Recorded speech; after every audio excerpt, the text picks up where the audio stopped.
In this video, we'll be exploring a small village on the coast of Portugal that's home to not only the biggest wave in the world, but also some of the freshest seafood I've ever had in my life. Hey guys, I'm so excited to be filming this video. I am in Nazaré, Portugal. This is a place that I've wanted to go for the longest time. Beautiful, beautiful little town. Not only that, it's home to the biggest wave in the world. I know the wave's not gonna be that big right now because of the time of year that we're here, but it's still a historic sight to see. Obviously, the main event for me is the food. Really, really fresh seafood from what I hear. So we're gonna walk around and check it out. I'm gonna try to get to the coolest spots that I can get to in the 3 days that we are here, and we're gonna see some really cool places. It's really awkward because I'm filming intro right now, and so is Kiana. So I'm gonna... Can I please go first? I'm so fast. The first thing that Kiana and I noticed when we arrived to Nazaré is how small of a town it actually is. It was so calm when we were there. It definitely did not feel overran with tourists, and it had a really unique charm to it as well. The weather's been super nice. It's like 70 degrees, not too cold. Madrid was kind of cold. This restaurant's supposed to be really good. Super fresh seafood. It smells super good walking around the streets here. The main reason it smelled so good is because we were arriving at the first restaurant of the day. This place was amazing and it served up really fresh local seafood. I also loved the decor in here. It really just felt flooded with history. These are their fresh fish for the day, and they brought out an assortment of local cheeses and olives and other stuff like that. On the bottom, I put this herb butter, and then we have this, it's like it's a fish type of dip thing, and this cheese is like a giant Baby Bell circle cheese, which is my favorite.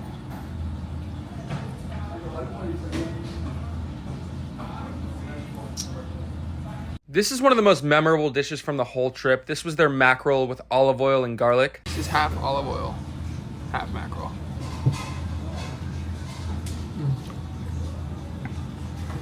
Isn't the Super delicate, really good fish. To eat, Jace? It's so simple. That's something I loved about this trip so far, is the simplicity of the dishes that you eat. It's like just mackerel, olive oil, garlic, a little bit of salt. Nothing crazy, but they do such a good job. It's amazing, really good. Usually croquetas are not my favorite, but these ones were filled with squid ink, so I thought they'd be good to try. This is the ink-filled croqueta. Let's try it out.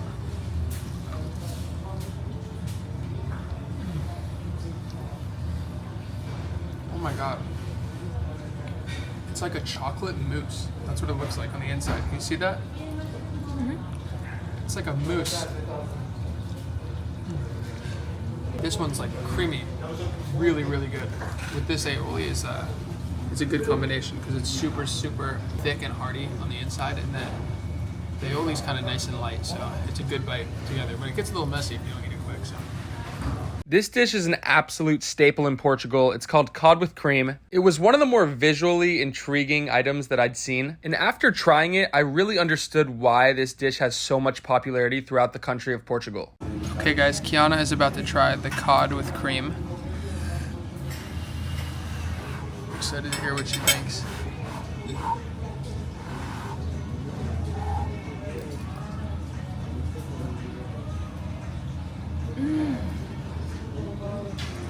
Okay.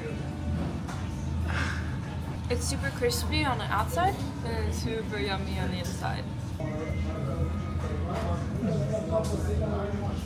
Super crispy on the outside, and then as you can see, it's really, really nice and soft on the inside. Oh, it's trying to track my face, but Should I put a lobster on your plate? there's so much cod in there. Like coming to Portugal, I know they eat so much cod. This is a big one that I wanted to try, so knocked it off the list. This is their seafood stew, but we actually told our waiter that we were kind of full, so we only wanted one serving, and this happened to be the portion for one person, so I can't really imagine how huge it would be for two. I mean, just in this one alone, there was 2 full lobsters, a bunch of prawns, and an immense amount of rice. This is the seafood rice. Super excited about this. We literally saw them just grab one of the lobsters right from the thing right behind us. I just want to try some of this rice by itself first because it's been sitting and marinating in all that seafood flavor.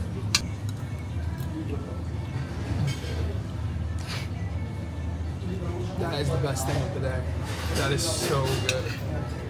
It's like the most hearty, amazing stew. You ready? Wait, something happened. You need my help? Triple click on it. Double tap on it now. No, double tap on the same button that you triple clicked on. It's gonna go back. And then click on this again. It's gonna. Then you can. Stop! I got it. Okay. Shut it. Comes out so smooth. Look, we're gonna dunk it. Right in here.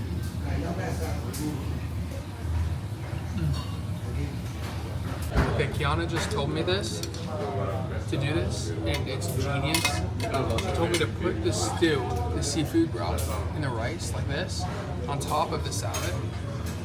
The salad has like a lemony and vinegary taste to it. So the two flavors, like the heartiness of that stew, and then the really like fresh, acidic salad taste, amazing together. Like it made it like 5-10 times better. If you come here, if you're ever in Nazare, and you get the seafood stew, when they give you the salad, put them together, it's really good. This Portuguese dessert is called a molotov. It's an egg white based dessert. It's believed that this dish was originally called the malakoff, which was based on a famous battle during the Crimean War, but the name was later changed during World War II. Either way, paired with cinnamon, this dish is fluffy, delicate, and absolutely delicious. This is a must try in Portugal. After lunch, we walked around the town a little before going down to the beach. We really could not have asked for better weather. Kiana is shopping for her Jomi. Should I get the one with What are you looking for, Kiana? an apron for Jomi? Should I go with the fish or the one with the city? I like the fish. Okay. Are you sure? Mm-hmm. I don't know. Wow, look at these. Oh, Jason. I like this. This is cool. Aside from some things like the massive cliffs that you're about to see, Nazare's layout reminded me a lot of a small version of something like Newport Beach in California, specifically the Balboa Peninsula. We walked off the boardwalk and onto these cave-like structures that were actually really cool. Boom! And we'll call it our cave. No one else can cross because we said so. Just our cave. No one else. After messing around in the caves a little bit, we decided to go for a swim. And when I say we, I meant me, because Kiana does not like cold water, and the water temperature here is a lot like the water in California in the summer. I thought it was super refreshing to jump in here. Okay, we just went in the water. It was freezing. My body is like pins and needles right now. Like actually, it's like hot. It's like that feeling when you're, I don't even know how to explain it, but my body's like actually burning right now from like defrosting. But I just went to the market. Kiana sat here and waited for me, did nothing, right? I figured what would make this day better than some tinned fish in Portugal, nice bread, and some fruits, and of course wine. So I went and picked that stuff up. We're super excited to sit here all day and do nothing. So let's do it. Okay, so let me give you guys a little bit of a walkthrough on what I got. Obviously, got to stay hydrated, need some waters. 2 of them. This local tin fish in olive oil for €4. A whole thing of butter. I hope this doesn't melt on the beach. I just thought of that now, it probably will. Some really, really cheap wine, but it'll do the trick. And then we got fresh bread in this little bag. And then Kiana, show them what you got over here. A nice papaya. That definitely was not the best wine I've ever had, but for €2 at the local grocery store, I was not complaining. So, here's what we're gonna do. We're gonna take this bread, keeping a thing of butter here, because I'm no longer on a diet. Probably should be. We're gonna put it right on the top of this bread. You'll get some of this freaking tinned fish, kind of, right?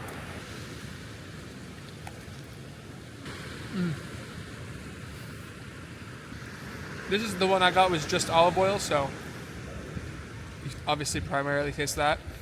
And really nice, rich, creamy butter to make the bite perfect. You can see though, the bread just soaking up all that oil. I know it seems crazy, but after all this eating, we went to another restaurant. This is all in the same day, but when you're on vacation, it doesn't really feel as gluttonous as if you were at home. This place is actually right next door to the first place that we went to. The ambiance was beautiful and the employees that I met were really, really nice, so we decided to come in for a bite to eat. We even learned a little more about Vino Verde. So when we saw this Vino Verde on the wine bottle, we were like, oh, is it gonna be green wine? For those of you guys who don't know, it's just a region in Portugal. It can be white wine, red wine, rosé.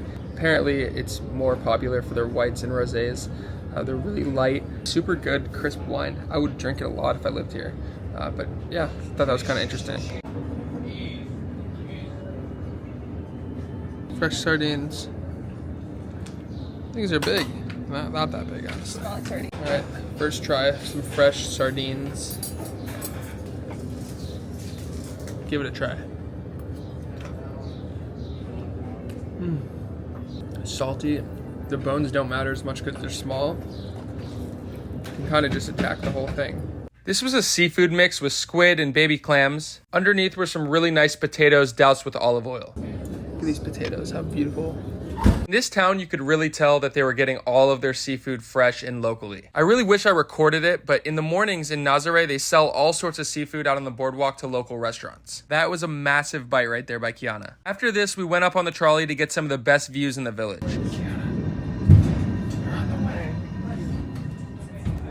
All right, we just took the trolley to the top of this viewpoint of Nazare.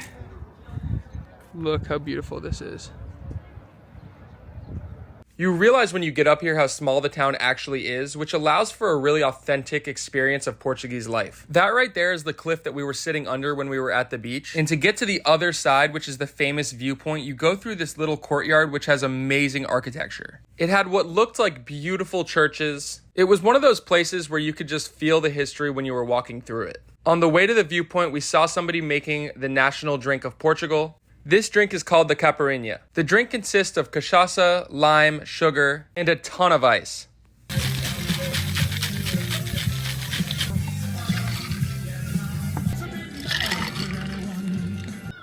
Woohoo! Woohoo! Walking up and down these dirt hills after a couple of those drinks was a little bit sketchy, but it was all instantly worth it once we got to sit down and enjoy the beautiful views. All right, guys, it is sunset. Kiana and I are at the top of the viewpoint here at Nazare. Yeah, it's gonna break, you see it?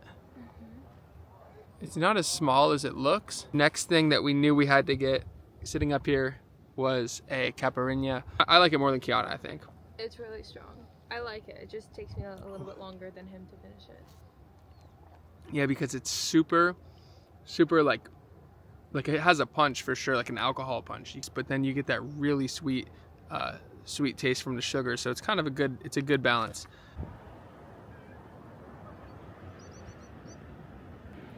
Kiana. This was the perfect way to spend our last night in Nazare. We saw some of the most beautiful views, met some amazing people, and had really fresh seafood. I would honestly come back here in a heartbeat. The village felt like an escape from the fast-paced life that we're used to living. If you're going to Portugal, I would highly recommend visiting Nazare. If you enjoyed this video, don't forget to like and subscribe.